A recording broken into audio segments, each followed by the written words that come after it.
ఆచి చికెన్ మసాలా పెట్టండి డీజేలు. జగన్ అన్న మరలా వస్తున్నాడు. మూడ్ ఆఫ్ ఆంధ్ర సర్వే అట. సో నిన్నటి నుంచి సోషల్ మీడియాలో విపరీతంగా హల్చల్ చేస్తూ ఉంది. ఇంకేముంది, జగన్మోహన్ రెడ్డి గారు వచ్చేస్తున్నారు ఏంటి అని చెప్పేసి. సో ఈ నేపథ్యంలో ఈ పెట్టండి డీజేలు కొట్టండి సప్పట్లేదో ఉంది. ఇది మనమేం చెప్తాం కానీ ఆయన చెప్తాడు. ఆయన చెప్తేనే బాగుంటుంది. ఒకసారి వినిపించి ఆ తర్వాత మనం సబ్జెక్ట్లోకి వెళ్దాం. పెట్టండి డీజే, కొట్టండి జేజే, పెట్టండి కటౌట్, కొట్టండి చప్పట్లు, చల్లండి పూలు, వేయండి ఈలలు, సంబరాలకు సిద్ధం కండి, పండుగకు సంసిద్ధం కండి. గుర్తు పెట్టుకో బాస్, జూన్ 4న మోత మోగిపోవాలా, జై జగన్ నినాదాలతో రాష్ట్రం దద్దరిల్లిపోవాలా. ఆ రోజు ఫ్యాను జోరు మామూలుగా ఉండదు, ఫ్యాను స్పీడ్ మామూలుగా ఉండదు. 151కి మించి గిరా గిరా తిరుగుతుంది ఫ్యాన్. ఇది నేను చెబుతున్న మాట కాదు సార్. ఏపీ పొలిటికల్ స్క్రీన్ పై 100 అడుగుల కటౌట్ సీఎం జగన్మోహన్ రెడ్డి చెప్పిన మాట. ఆయన నోట సరికొత్త చరిత్ర అనే మాట ఇప్పుడు ఆ పార్టీ నేతల్లో, కార్యకర్తల్లో, అభిమానుల్లో టన్నుల కొద్ది ఆనందాన్ని నింపింది. ఇచ్చిన సంక్షేమం, చేసిన అభివృద్ధి జగన్ సునామీ 2.0 సృష్టిస్తోంది. ఈ సునామీలో విపక్షాల అడ్రస్ గల్లంతు కాబోతోంది. శ్రీకాకుళం నుంచి చిత్తూరు దాకా క్లీన్ స్వీప్ చేయబోతోంది, కుప్పంతో సహా. ఈ ప్రభంజనం మామూలుగా ఉండదు. ఇక ఈ రోజు నుంచి డిపాజిట్లు దక్కితే చాలని విపక్షాల అభ్యర్థులు రాత్రి పగలు లెక్కలేసుకోవాల్సిందే. ఆయన ఒక్క మాట చెప్పాడంటే అది శిలాశాసనమే. 2019లో కాన్ఫిడెంట్ గా చెప్పారు, 151 కొట్టారు. ఇప్పుడు చెబుతున్నారు అంతకు మించి కొట్టడం ఖాయం. వినండి ఆ మాటల్లో కాన్ఫిడెన్స్, చూడండి ఆ మనిషిలో ఆత్మస్థైర్యం. ఇది సాక్షి మీడియాలో తెలుసు కదా, బాగా పాపులర్ అన్నమాట ఇది. సరే, ఆయన చెప్పినంత ఆ కంటిన్యూషన్, మరి అదంతా మరి స్క్రిప్టో ఏదో వాటెవర్ ద రీజన్, ఇప్పుడు అది అయిపోయింది. ఆయన అప్పుడు కొట్టండి పెట్టండి సప్పట్లో ఏళ్ళలో అది ఇది అని చెప్పేసి అన్నారు. తీరా ఏం జరిగిందో చూశారు. మాట చెప్పాడంటే ఏందో మామూలుగా చెప్పుకురాలా. సో ఇక జగన్మోహన్ రెడ్డి గారిని మామూలుగా కాదు, గ్రావిటేషనల్ ఫోర్స్ తగ్గించేసి గాల్లో ఎక్కడో ఉంచాడు. తీరా కట్ చేస్తే ఇదంతా భ్రమ, అంతా భ్రాంతి అనే తరహాలో ఎన్నికల ఫలితాలు ఉన్నాయి. సరే, ఇది అయిపోయింది. ఇప్పుడు మూడ్ ఆఫ్ ఆంధ్ర అట. ఈ మూడ్ ఆఫ్ ఆంధ్ర పేరు మీద సర్వే నిర్వహించారట. అదేంటి అంటే హైదరాబాద్ ఐఐటిఎన్స్ గ్రూప్ నిర్వహించిందట. అసలు ఎవరో వీళ్ళు ఎప్పుడు నిర్వహించారో ఏంటో కానీ సర్వే ఫలితాలు విడుదల చేశారు. ఇదేంటి, వైసీపీకి 44.5% అట, కూటమికి 40% అట. అంటే మళ్ళీ కూటమి అధికారంలోకి రాదని 44% కోరుకుంటున్నారు. సీఎం ఎంపికలో వైఎస్ జగన్ 44%, చంద్రబాబు 32%, లోకేష్ 5%, పవన్ 6%. ఎన్నికల్లో వైసీపీకి 110 నుంచి 112 సీట్లు వస్తాయని సర్వే అంచనా. ఇది ఈ mood of Andhra. Hyderabad IITians అంట. మరి వీళ్ళు ఎక్కడ ఐఐటిఎన్లో ఏంటో తెలీదు. బహుశా ఈ లిక్కర్ కుంభకోణంలో కూడా ఐఐటిఎన్లే ఉండారు, వాళ్ళ పేర్లే వచ్చినాయి. మరి వాళ్ళని వాడేసారో ఏం చేశారో తెలియదు కానీ ఆ రకమైన పరిస్థితి ఉంది. సో దీనికి సంబంధించి ఎంతవరకు ఛాన్సెస్ ఉన్నాయి? ఇప్పుడు ఎన్నికలన్న తర్వాత ఎవరో ఒకరు గెలుస్తారు, ఎవరికొకరికి అనుకూలంగా ఉంటుంది. అయితే ఈ నేపథ్యంలో నిజంగానే గెలవటానికి ఛాన్స్ ఉందా ఏంటి? ఇలా అనేక రకాలైన అంచనాలు అయితే ఉంటాయి. సో ఇప్పుడు కూటమి ప్రభుత్వం ఏం చేస్తుంది? వాళ్ళ పట్ల ప్రజలు అసంతృప్తిగా ఉన్నారా? ఉంటే ఎందుకు ఉన్నారు? ఇలా అనేక రకాలైన క్వశ్చన్స్ అయితే తలెత్తుతాయి కదా. సో ఈ నేపథ్యంలో ఇక్కడ మనం గమనించవలసిన అంశాలు చాలా ఉన్నాయి. సో దీంట్లో ప్రధానంగా ఏంటంటే, ఏ బేసిస్లో జగన్మోహన్ రెడ్డి గారి గ్రాఫ్ పెరిగింది, ఎందుకని కూటమి గ్రాఫ్ తగ్గింది, అది కూడా పరిశీలనలో ఉండాలి. సో ఇక్కడ చాలామంది చెప్పుకొస్తుంది ఏంటి అంటే, ఈ సర్వే ప్రకారంగా ఇవి కాకుండా మరలా ఇంకొకటి కూడా ఉంది. అదేంటి, ఆత్మసాక్షి సర్వే అంట. ఆత్మసాక్షి సర్వే వాళ్ళు చెబుతున్నది ఉత్తరాంధ్రలో మొత్తం 34 ఉంటే అందులో 17 వైసీపీ అట. అంటే సగం వైసీపీ, 13 ఏమో కూటమి, 4 ఏమో టైటు. కోస్టల్లో 89 సీట్లు ఉంటే అందులో 37 వైసీపీ, 35 కూటమి, 17 టైట్ ఫైట్. రాయలసీమలో 52 ఉంటే 29 వైసీపీ, 14 కూటమి, 9 టైట్ ఫైట్. సో టోటల్గా 175లో 83 వైసీపీ, 62 కూటమి, 30 ఏమో టైట్ ఫైట్. ఎంతవరకు ఛాన్స్ ఉంటుంది అనేది మనం చూసుకోవాలి.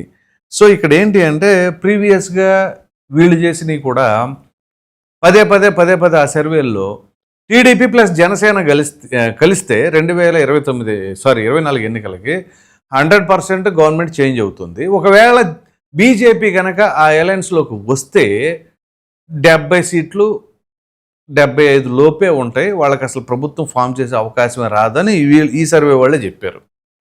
మరి టీడీపీ, బీజేపీ, జనసేన ముగ్గురు ఉన్నారు కదా, ముగ్గురు ఉంటే ఎన్ని వచ్చినాయి? 164 వచ్చినాయి. మరి ఏమైంది ఆ సర్వే? ఇవే కాదు, అప్పుడు అడుగడుగున సర్వేలు రిలీజ్ చేస్తూనే ఉండేవాళ్ళు. ఇప్పటికిప్పుడు ఎన్నికలు వస్తాయి, ఇప్పటికిప్పుడు ఎన్నికలు రావు. ఎందుకు వస్తాయి? కానీ ఇప్పటికిప్పుడు ఎన్నికలు వస్తాయని చెప్పి చేస్తూ ఉంటారు. సో ఏ బేసిస్లో ఇప్పటికిప్పుడు ఎన్నికలు వస్తాయి? ఛాన్స్ ఉందా? కొన్ని తుమ్మితే ఊడిపోయే ముక్కులాగా ప్రభుత్వం ఏమైనా ఉంటే నిజమే ఇప్పటికిప్పుడు ఎన్నికలు వస్తాయి. పోనీ ప్రజెంట్ సిచ్యువేషన్ వరకు ప్రభుత్వ గ్రాఫ్ ఎలా ఉంది, అపోజిషన్ గ్రాఫ్ ఎలా ఉంది అనేది అంచనా వేస్తారు. ఓకే, రైట్, అది కూడా అనుకుందాం. అయితే ఇప్పుడు జగన్మోహన్ రెడ్డి గారి గ్రాఫ్ పెరిగింది. ఎందుకు పెరిగింది అనేది కూడా ఆలోచించాలి. కూటమి ప్రభుత్వం గ్రాఫ్ తగ్గింది. సరే, కూటమి ప్రభుత్వం గ్రాఫ్ తగ్గింది. ఆ తర్వాత జగన్మోహన్ రెడ్డి గారి గ్రాఫ్ గురించి మాట్లాడుకుందాం. కూటమి ప్రభుత్వం గ్రాఫ్ తగ్గింది. ఎందుకు తగ్గింది అని చెప్పేసి వీళ్ళు సర్వే చేసినప్పుడు ఇదిగో ఈ బేసిస్లో ఇక్కడ తృప్తిగా లేరు అని చెప్పేసి చెప్పారంటే కన్స్ట్రక్టివ్గా ఉండేదేమో. అలాంటిది ఏమీ లేదు. ఫర్ ఎగ్జాంపుల్ చెప్పాలి అంటే మహిళలకి నెలకి 1,500 రూపాయలు, 18 సంవత్సరాల నిండిన మహిళలకు స్త్రీనిదో ఏదో సంథింగ్ అది ఇస్తానని మేనిఫెస్టోలో పెట్టారు. అది పెట్టలేదు, ఇవ్వలేదు కాబట్టి వ్యతిరేకత ఉంది అనుకోవచ్చు. లేదా నిరుద్యోగ భృతి ఇస్తానన్నారు, ఇంకా ఇవ్వలేదు కాబట్టి దాని మీద క్లారిటీ లేదు కాబట్టి దాని పట్ల కూడా అసంతృప్తిగా ఉన్నారు. సో అందు గురించి నెగిటివ్ ఉంది అని చెప్పేసి అనుకోవచ్చు. ఓకే, అసలు ఇవేవి టచ్ చేయాల. ఒక ప్రక్కన అమరావతి రాజధాని చూస్తే ఏ రకంగా కన్స్ట్రక్షన్ జరుగుతూ ఉంది అనేది తెలుసు. పోలవరం చూస్తే ఏ రకంగా ఉంది అనేది తెలుసు. వెలిగొండ ప్రాజెక్ట్ ఏ రకంగా దూసుకెళ్తుందో చూసాం. మరో ప్రక్కన పెట్టుబడిదారులు ఏ రకంగా వచ్చారు, అది గ్రౌండింగ్ అయినాయి. అలాగే భోగాపురం ఎయిర్పోర్ట్లో ఆల్రెడీ ఫ్లైట్స్ రన్వే మీద వచ్చేస్తున్నాయి. మొన్న ఓపెనింగ్ అయిపోయింది. ఇవి నిన్ను చూసాం కదా. సో ఇందులో ఏ విషయంలో కూటమి ప్రభుత్వం పైన యాంటీ ఉంది కాదనట్లే, ఏ విషయంలో ఉంది అనేది స్పెసిఫిక్గా మెన్షన్ చేయాలి. ఇదిగో రైతులకు సంబంధించి ఎరువుల కొరత, నిరుద్యోగులకు సంబంధించి జాబ్ క్యాలెండర్, సో అలా పోనీ డిఎస్సికి సంబంధించి ఇప్పుడు వీళ్ళు చేసిన ఆరోపణలు, వీటిల్లో ఏదైనా సరే ఆధారాలతో సహా పెట్టి ప్రభుత్వం అబాసు పాలైపోయింది అనుకోండి, ఇదిగో దీనివల్ల నెగిటివిటీ వచ్చింది అని చెప్పేసి అనుకోవడానికి ఆస్కారం ఉంటుంది. సో వాటిలో ఏమైనా పోనీ రాజకీయ కక్ష, ఇంకోటి అరాచకాలు ఏదైనా సరే ఇవేమైనా చేశారా? చేస్తే అది జగన్మోహన్ రెడ్డి గారి గ్రాఫ్ పెరిగేలాగా, అంటే జగన్మోహన్ రెడ్డి గారి హయాంలో జరిగినటువంటి అరాచకాలను మించి కూడా ప్రభుత్వం చేసిందా? ఇది తటస్థులు, అంటే సామాన్య ప్రజలు, ఆ పార్టీ వాళ్ళు కాదు, ఈ పార్టీ వాళ్ళు కాదు, వాళ్ళు ఆలోచిస్తారు ఇట్లాంటివి ఏవైనా జరిగినాయా. వీటికి సమాధానం లేదు. తర్వాత జగన్మోహన్ రెడ్డి గారి గ్రాఫ్ పెరిగింది. ఎందుకు పెరిగింది? ఇది కూడా పరిశీలించుకోవాలి కదా. సో జగన్మోహన్ రెడ్డి గారు బ్రహ్మాండమైన పోరాటం చేశారు, ప్రజా సమస్యలను లేవనెత్తారు. ఎక్కడికక్కడ అసలు ప్రభుత్వాన్ని నిలదీసేస్తున్నాడు, కడిగి పడేస్తున్నాడు అని చెప్పేసి అనుకోవడానికి ఏదైనా ఉందా? అసెంబ్లీకి వెళ్ళారా? ఫస్ట్ పాయింట్, అసెంబ్లీకి వెళ్ళారా? ఇప్పటివరకు అసెంబ్లీకి వెళ్ళాలా. ఎందుకు వెళ్ళాలా? పోనీ శాసన మండలిలో సజావుగా ఆ సభను కొనసాగించేలాగా ఏమైనా ఉంటున్నారా? మాట్లాడితే అడ్డంగులు అరుపులు లేదు. నెక్స్ట్, వీళ్ళు ఏదైనా సరే కన్స్ట్రక్టివ్గా విమర్శలు చేస్తున్నారా? ఏ విషయం పైన కన్స్ట్రక్టివ్గా చేశారు? ఏది? సీదిరి అప్పలరాజు విషయమా? పోనీ ఒక నిర్ణయం పైన ఎక్కడైనా స్టాండర్డ్గా నిలబడి ఉండారా? 3 రాజధానులు అన్నారు, పక్కన పడేసారు, అవుట్ ఆఫ్ సిలబస్ అయిపోయింది. అది మావిగని తీసుకొచ్చారు. మావిగని తీసుకొచ్చిన తర్వాత వైసీపీ పరిస్థితి ఎలా ఉందో చాలామంది చూస్తూ ఉన్నారు. పైగా ఇంకా వైసీపీకి అప్పుడు దాకా ఉన్నవాళ్ళు కూడా వైసీపీకి దూరం జరిగారు. మరి దానిని బట్టి ఏమని అర్థం చేసుకుంటారు? వైసీపీ గ్రాఫ్ పెరుగుతుందనా?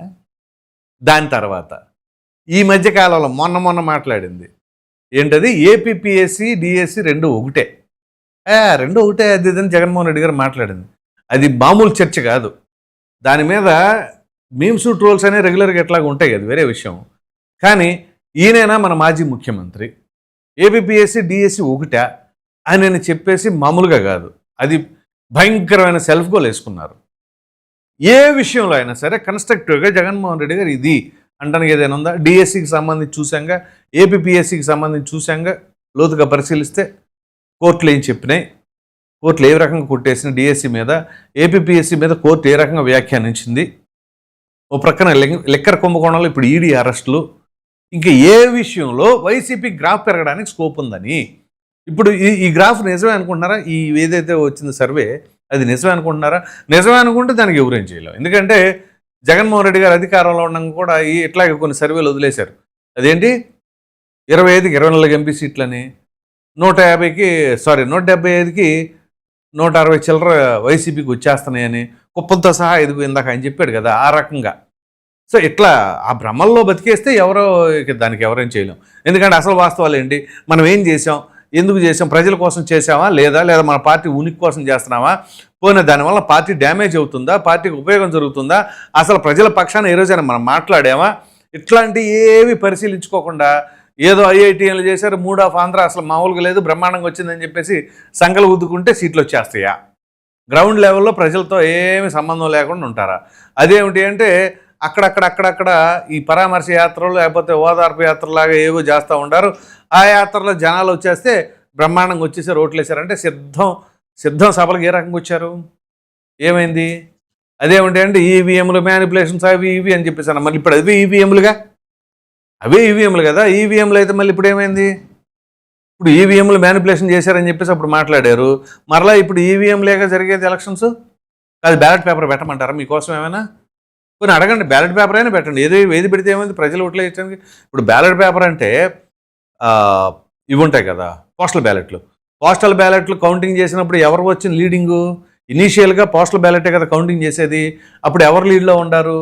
కొన్ని ఈవీఎంలు మ్యానిపులేట్ చేశారు అనుకుందాం, రోజా గారు ఇంకొకరు మాట్లాడినట్టుగా. పోస్టల్ బ్యాలెట్ ఫస్ట్ కౌంటింగ్ చేసినప్పుడు ఏ పార్టీ లీడ్లో ఉంది? కూటమి ఉందా, వైసీపీ ఉందా? ఆ మాత్రం మినిమం కామన్ సెన్స్ ప్రజలకు లేదంటారా, తెలుసుకోలేరంటారా? ఇలా ఎలా పడితే అలాగా మనకి ఇష్టం వచ్చినట్లు ఒక 3 ఆఫ్ సర్వే అని చెప్పేసి ఇప్పుడు అది నిజంగా గ్రాఫ్ పెరిగిందా లేదా మ్యానిపులేట్ చేశారా అనేది వాళ్ళకి తెలుసు. ఎవరు చేయించుకున్నారో ఎవరు చేశారో వాళ్ళకే తెలుసు. సో అంత అమాయకంగా అయితే ప్రజలు లేరు. కాబట్టి లేదు మాకు ఇట్లాంటి లోకమే కావాలి, ఇదే బ్రహ్మాండంగా ఉంది, మేము మా మీడియాలో కొట్టేసుకుంటామంటే కొట్టేసుకోండి, ఇదిగో కొట్టండి డీజేలు పెట్టండి బాజాలు అనే తరహాలోనే ఉంటుంది.